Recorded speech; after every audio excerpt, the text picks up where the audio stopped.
Köszöntöm Önöket!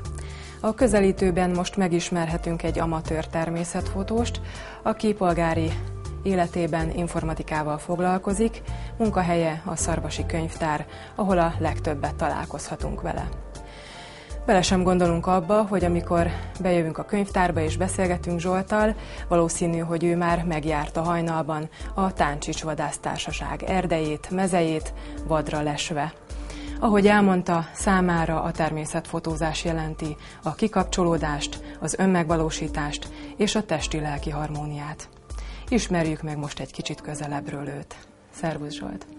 Szervusztok, üdvözlöm a nézőket!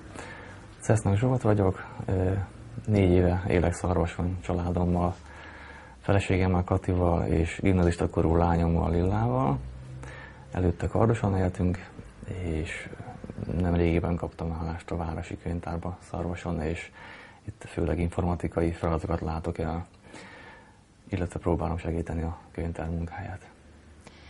Milyen múltra tekint vissza a fotózáshoz való kötődésed? Én Kardoson nevelkedtem, gyerekkoromat ott töltöttem. Nagyon sok időt töltöttem kint a környező mezőkön, erdőkön, csatornapartokon. Hajkuráztam a lepkéket, bogarakat gyűjtöttem, figyeltem az állatokat. Akkoriban jártak ezek a színes magazinok, az Állatvilág és a Búvár magazin. Engem mindig lenyűgöztek ezek a gyönyörű felvételek, amiket azokban láttam.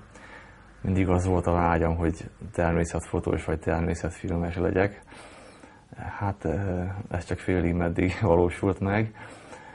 Egyik fő kettelésem lett a fotózás. Gyerekkoromban is próbálkoztam ezzel, de az akkori analóg technika, filmes technika még igazából nem hoztam meg azokat a reményeket, amiket én igazából elvártam volna.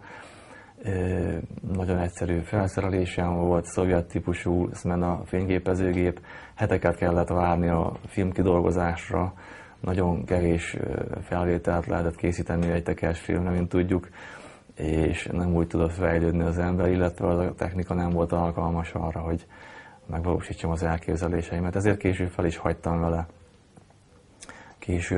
Jóval később, kb. 10 évvel ezelőtt feleségemtől kaptam ajándékba egy digitális fényképezőgépet. Innen kicsit megváltozott az életem, elég jól belemerültem ebbe a természetfotózásba, és onnantól kezdve szinte a szenvedélyemmé vált, olyan szinten, hogy még a horgászat iránti imádatomat is teljesen elnyomta. Így jobbára, ha esetleg horgászni megyek ki, akkor is a fényképezőgép általában ott van mellettem, és főleg azzal foglalkozom 2 kapás között.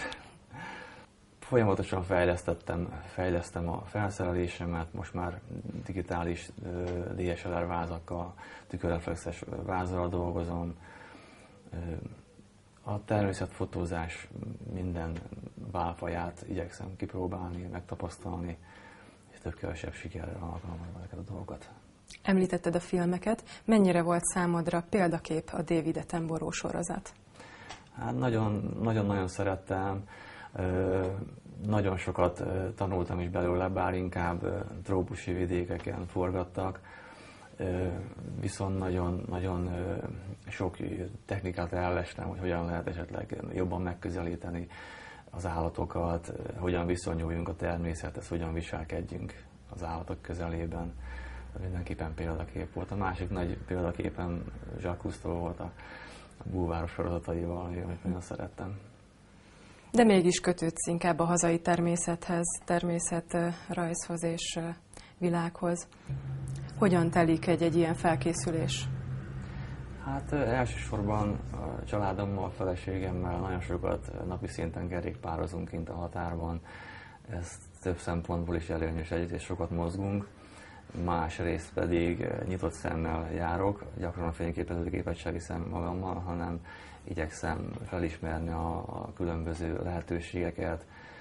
Mindig lát az ember új dolgot, egy fészket, egy állatot, ami megjelenik, nyilván akkor ott van az élőhelye, akkor ezeket elraktározom magamban, ezeket a megfigyeléseket, esetleg lejegyzem, és a későbbiekben megpróbálom, amikor alkalmam adódik rá, ezeket felkeresni és kidolgozni. és esetleg valamilyen fotótémát kihozni belőle. Ez általában hosszas megfigyeléssel jár. De van úgy, hogy egyedül mindenféle cél nélkül megyek ki az erdőbe, és úgymond zserkelő fotózással próbálom a témát megtalálni. Ez is egy érdekes műfaj, de leggyakrabban konkrét céllal megyek ki, egy konkrét állatfajra, és legtöbbször lesátorból fényképezem, lehetőleg minél közelebbről az állatokat, anélkül, hogy megzavarnám őket. Ki a jó természetfotós szerinted? Hát erről nem könnyű beszélni, mert nagyon sok jó természetfotós van.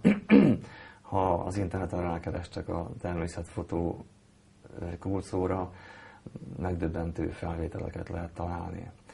Ugye a digitális technika nagyon elterjedt, hozzáférhető most már a legtöbb ember számára, és nagyon sok fiatal természetfotós van. Jobbnál jobb felvételeket látni, ami annak köszönhető, hogy nagyon gyorsan tanul az ember. Szinte azonnal tud korrigálni, ha rosszul készül a felvétel, visszanézi a kijelzőn, és akkor tud módosítani rajta, változtatni. Az információ, a tapasztalat sokkal gyorsabban folyik. De nyilván ezen kívül szükség van arra is, hogy odafigyeljen az ember a természetre, fogékony legyen a természetre, szeresse az állatokat, össze tudja kapcsolni az összefüggéseket az állatok viselkedése és az időjárás változása között. Itt komoly összefüggések vannak, általában nagyon meghatározza az állatok viselkedését a természet és az időjárás. De soha nincs olyan, hogy egyik évben egy nagyon jól sikerült fotózást meg szeretnék ismételni, és ugyanolyan körülmények között megismétlődik. Ilyen nagyon ritkán van, mert a természet ebből általában beleszól. Tehát ha adódik egy jó lehetőség, azt maximálisan ki kell használni a természetfotózásban is, mert kicsi az esély, hogy azt még egyszer meg tudjuk ismételni a következő évben.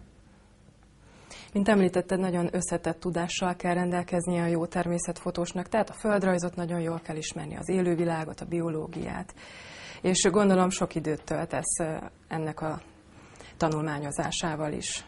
Igen, hogyha kimondottan egy újabb állatfajt célzok meg, akkor általában utána nézek lexikonokba, ilyet a könyvtárban könnyű dolgom van ilyen szempontból, de az interneten is sok információ található, lehető legmenőkig utána nézek az állatok előfordulási helyeire, a viselkedés módjára, utána nézek, hogy mire számíthatok tulajdonképpen, és ennek megfelelően próbálok felkészülni és fotózni ezeket az állatokat. A sikerélményeidet, a jó fotóidat hol teszed közzé, hogyan tudod megmutatni a nyilvánosságnak?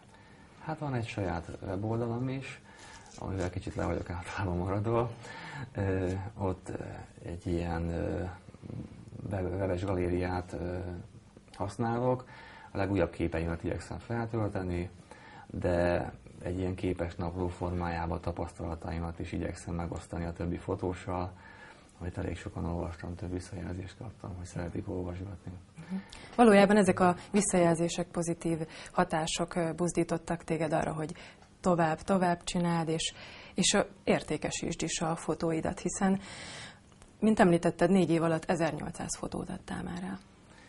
Igen, hallottam néhány évvel ezelőtt egy fotós magazinban egy ilyen lehetőségről, hogy elterjedtek az ilyen internetes fotós ügynökségek, egy komoly cikket írtak róla. Megpróbáltam, sikerült is felvételt nyernem, és azóta is töltögetem föl a képeimet, és jó dolog visszanézni a kis térképen, hogy honnan vásárolják az ember képeit, és hogy hol teszik közzé. Ez egy ilyen kellemes visszajelzés. Túl azon, egy pici pénzt is lehet vele keresni. Így van. Itt a Szarvasi Könyvtárban is működik egy fotós közösség, Köröspart Fotóklub névvel. Ezt te hoztad létre, te vagy az alapítója. Mesélj egy kicsit erről.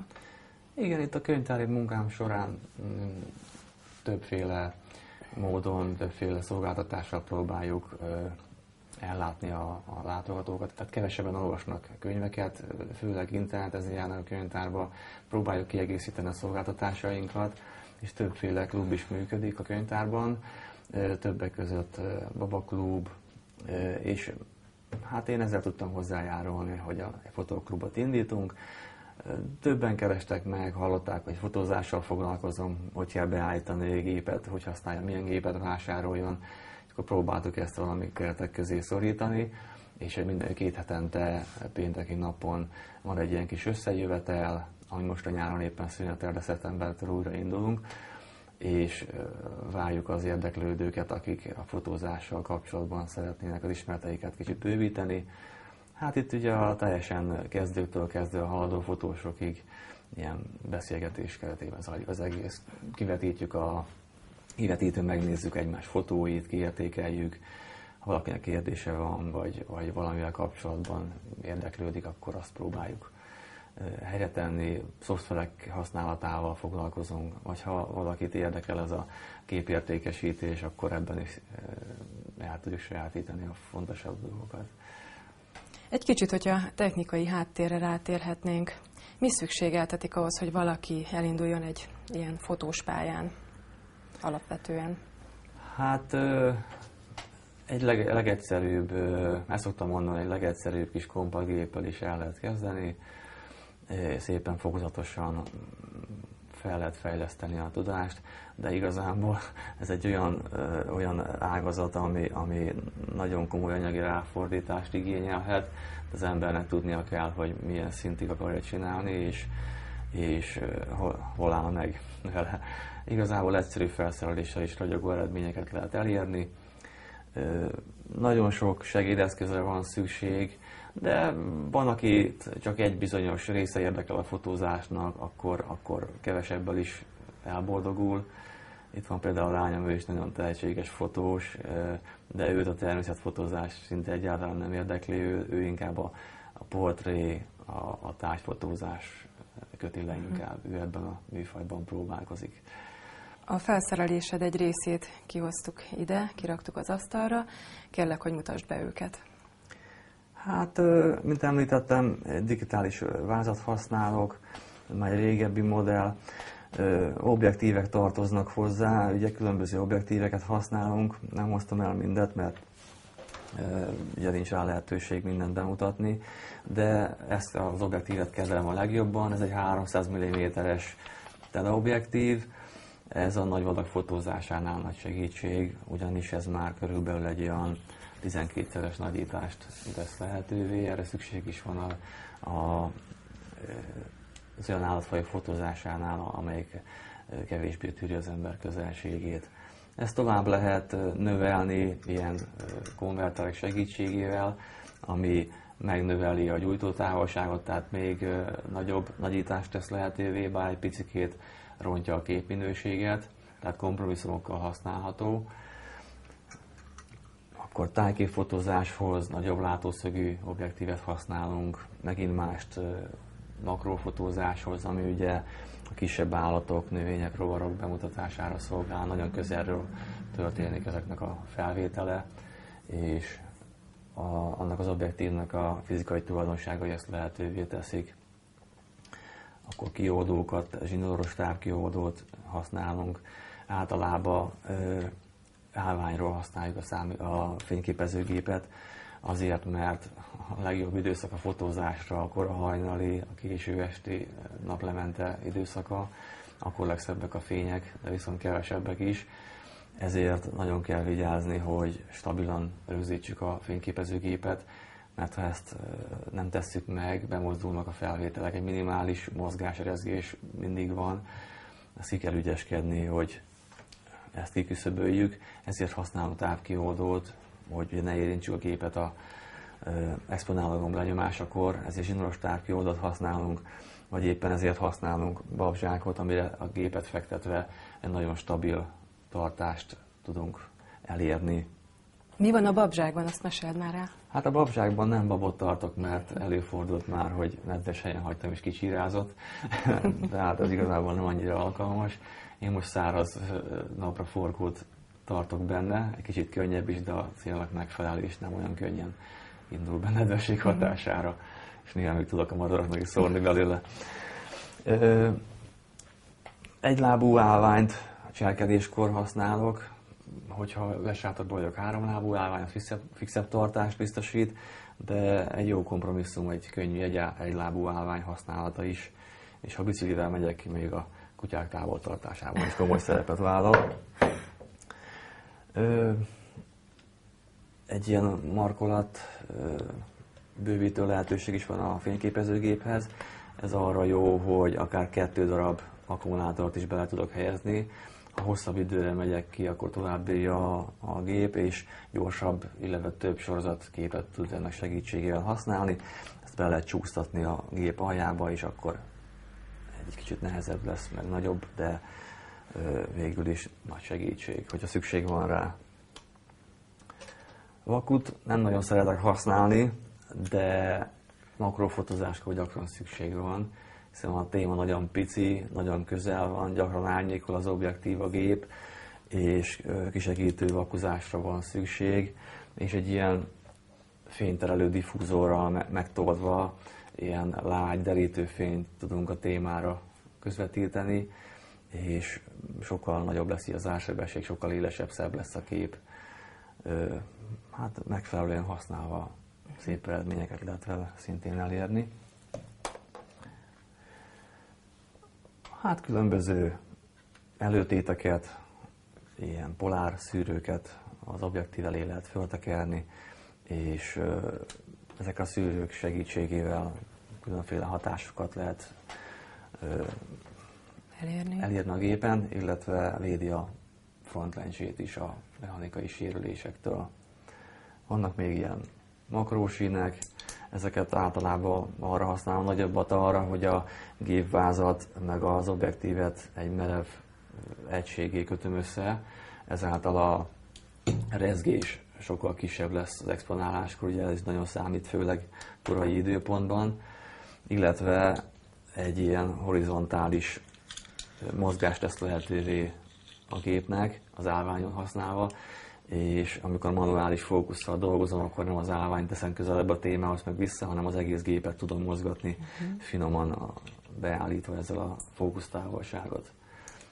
A kisebbet kisebb objektívhez, a nagyobbat a nagyobb objektívhez használom.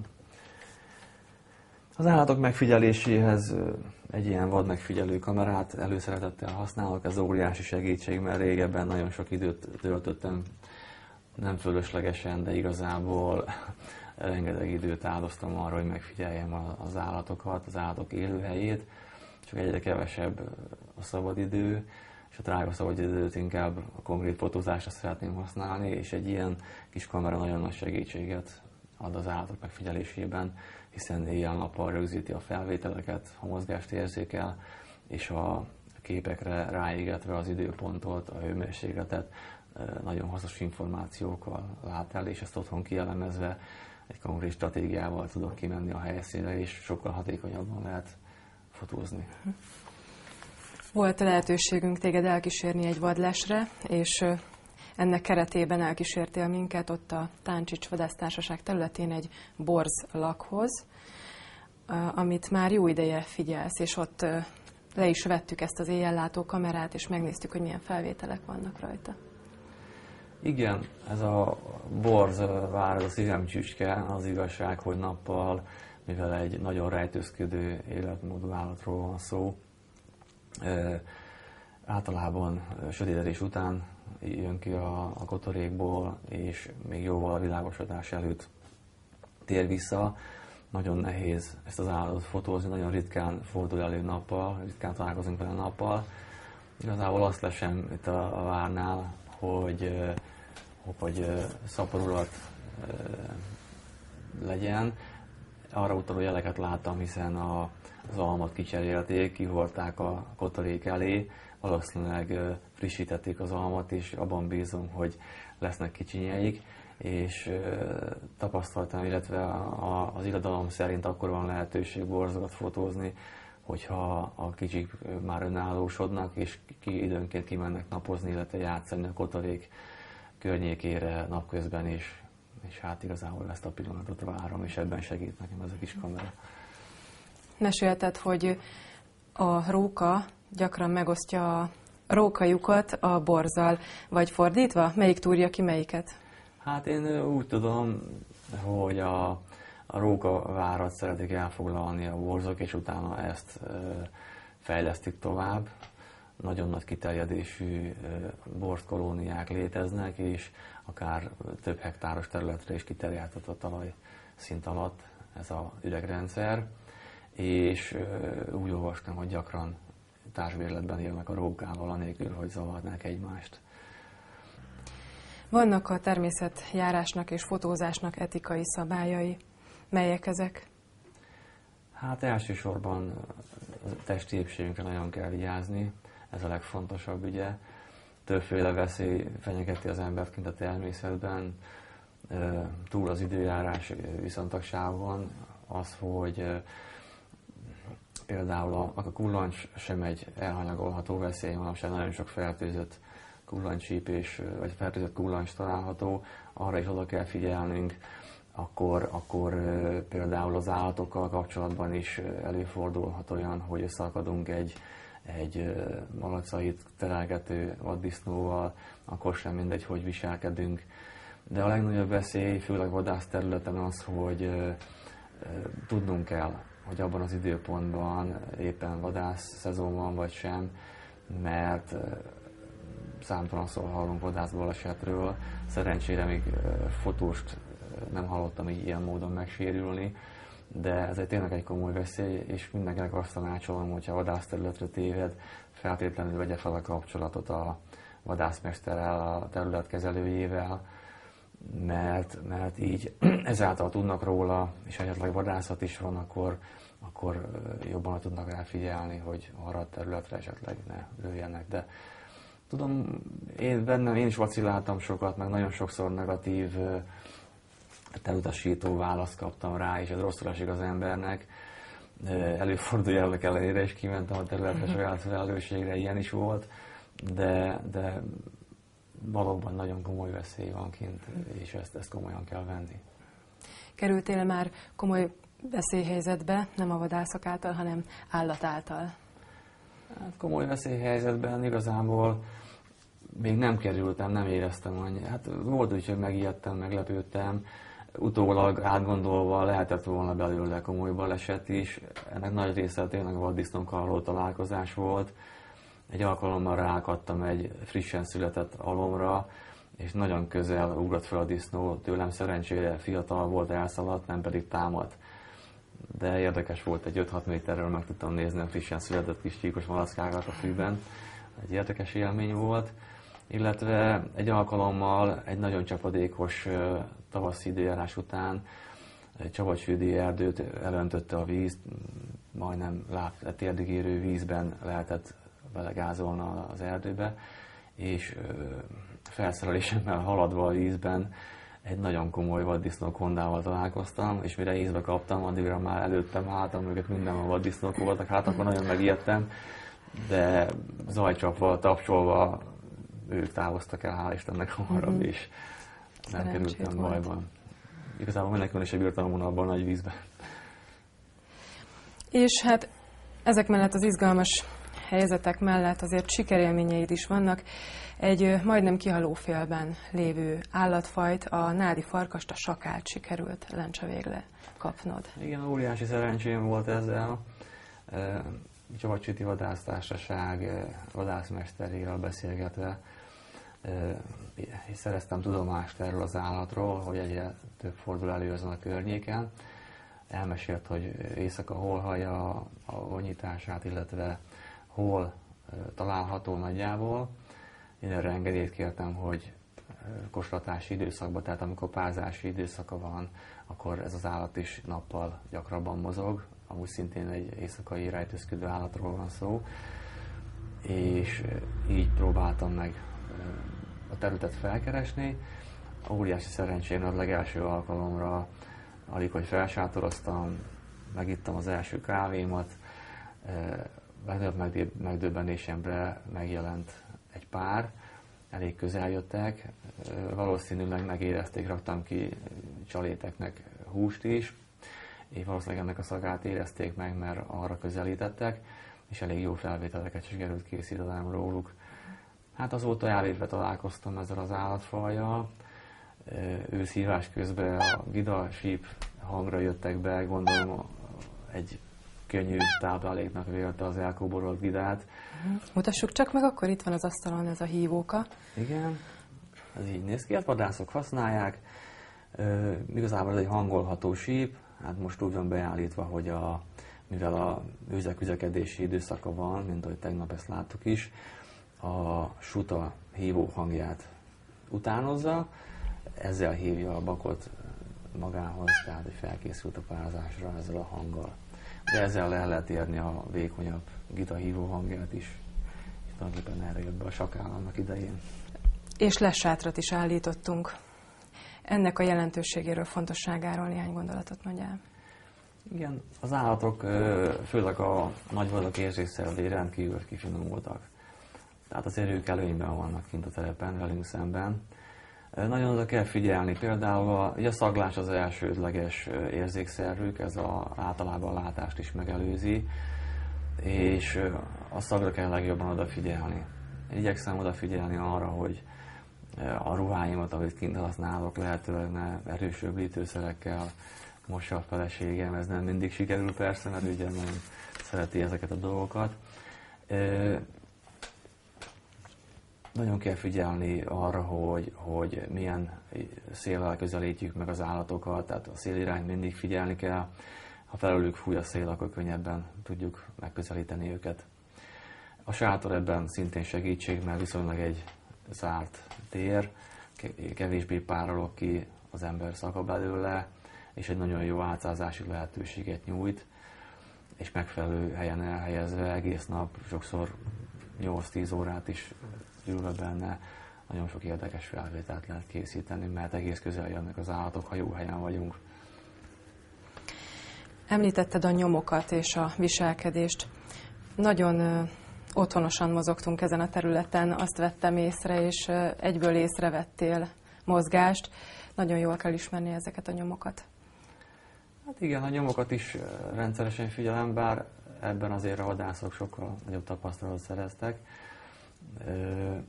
Általában igen, az állatok viselkedését, a mozgását, azt igyekszem nagyon szem előtt tartani. Hát rááll az ember szeme egy idő után, így állandóan pásztázom az erdőt, hogyha mozdul valami a fák között, arra az ember egyből reagál. Aki először van az erdőben, mindig figyel. Ezek a vízszintes mozgások, ezek hamar feltűnnek az avatott szem számára, és ha az időben, még mielőtt ő észrevenne, egy alkalmas helyet keresünk, vagy legugolunk a magas fűben, akkor jó eséllyel könnyebben találkozunk ezekkel az állatokkal. Ugye amikor lesátorban ül az ember órákon keresztül és figyeli az állatokat, annyira jól meg lehet ismerni a viselkedésüket, a testbeszédüket, az állatoknak is van testbeszédük. Elég jól lehet következtetni rá, hogy mi következik. Megelőzi általában egy fejmozgás vagy egy tartás, mielőtt eliromodik az állat. Tehát ha közeledek mondjuk egy üzlet, próbálok becserkészni, táplálkozás közben lehajtja a fejét, szaglásza a levegőt, addig mozdulatlan maradok, mivel elég rossz az alakfelismerő képességük, valószínűleg egy tereptárgynak néz, lehajtja a fejét, táplálkozik, akkor közelebb megyek egy pár métert, és ha jó szalám van, akkor ilyen esetben gyakran egész közel enged magához, és még a fényképező gépkattugása sem zavarja, amikor felvételt készítek róla. Ha pedig látom, hogy izgatottan viselkedik, ugye ez az a bizonyos testbeszéd, amit említettem, akkor nyugton maradok, nem mozdulok, addig még nem látom, hogy nyugodt az állat ismét, és tudok közelíteni hozzá. Beszélgetésünk alatt most a nézők láthattak sok-sok fotót, a fotóidat. Ezek általában itt Szarvason és környékén készültek, vagy azért távolabbra is elmerészkedsz itt a hazánk területén? Hát rendszeresen járunk a Mátrába, ami nagy kedvencem. Idén voltunk Tiszafüreden, ahol kajakkal próbáltam becserkészni a madarakat. A legnagyobb meglepetésemre borzasztó jól tűrik a közeledést. A nagyon óvatos búbos fecsőket például 15 lépés távolságról tudtam fotózni, ahogy eteti a kicsinyeit a frissen fogott hal alá. Ez egy óriási élmény volt, úgyhogy le se átszáztam magam, csak megálltam a közelükbe, és ugyanúgy élték az életüket. bizonyára sok a mozgás, megszokták a csónakokat, természetvédelmi terület, nem bántják őket, és nagyon jó lehetőség, szeretnék még oda visszamenni, mert rengeteg ötletem támad. A Mátrában is van egy kedvenc helyem, ahol etetik az állatokat, rendszeresen szarvast fotóztam, vaddisznót, illetve egy rókát egy időben, ami nagyon kedves élmény volt, hiszen érdekes viselkedést tanúsított, a szóróra járt rá szinte óramű pontossággal, és a ott kiszórt kukoricából táplálkozott, száraz kukoricával. Vegaróka, ahogy igen, mesélted. Igen, vegetáriánus róka volt. Nyilván csak kiegészítő táplálék volt neki, de láttam is az ürülékét több helyen, ahol a kukorica meg volt található benne. És amikor már nagyon untam a fotózását, mert rengeteg képet készítettem róla, akkor elkezdtem hívni egy ilyen egér cincogást utánzó síppal, akkor legnagyobb megdöbbenésemre teljesen oda merészkedett a sátorhoz, lefeküdt az ágyékában, és ott elkezdett tollászkodni, szedegette ki a bogáncsot magából, és ez teljesen a tapasztalataimmal ellentétes, hiszen a vadon élő állatok annyira megérzik az ember szagát, hát az én szagamat is érezte, csak valószínűleg nem találkozott emberrel, és később szóltam hozzá, én meg is bögdöstem a sátron keresztül, és gyakorlatilag nem reagált semmire. Később egy pár perc múlva ráérősen eltűnt az sűrűben. Tehát ez egy akkora élmény volt számomra, hogy azóta sem tudom hová tenni. Olyan volt, mint egy kicsi gyerek, akinek még nincs veszélyérzete, igaz? Igen. Nem foglalkozott veled? Igen. Idén sajnos már nem találkoztam vele, ez tavaly történt. Valószínűleg kilőtték, vagy elpusztult. Most erről, hogy kilőtték, kérlek, még mondd el azt, hogy milyen a vadászok és a fotósok kapcsolata, hiszen azért együttműködnek ők, kiegészítik egymást. Így van, örülök, hogy ezt megkérdezted, mert fotós fórumokon nagy divat, meg nagyon sokszor találkozni azzal, hogy szidják a vadászokat, hogy megölik az állatokat, meg kíméletlenül bánnak vele, stb. Nem akarom sorolni. Igazából ezeket olyan emberek írják, akiknek nincs közvetlen kapcsolatuk a vadászokkal. Én nagyon jó kapcsolatot ápolok a terület kezelőivel, és bátran kijelenthetem, hogy ők azok az emberek, akik szívvel, lélekkel és legnagyobb odaadással gondozzák az állatokat. Korán reggel kint találja őket az erdő, és késő este is figyelik az állatokat. A legtöbb állat már személyes ismerősük. Az, hogy lelövjük az állatokat, igazából ez azért van, mert szükséges valamilyen szempontból a szaporulatot egy bizonyos keretek között tartani. Vannak sérült, génhibás egyedek, amelyeket ki kell vonni az állományból, illetve ha szabadjára lenne engedve a természet, akkor óriási konfliktusba kerülnének a környező erdők körül gazdálkodókkal, mert óriási károkat okoznak az állatok.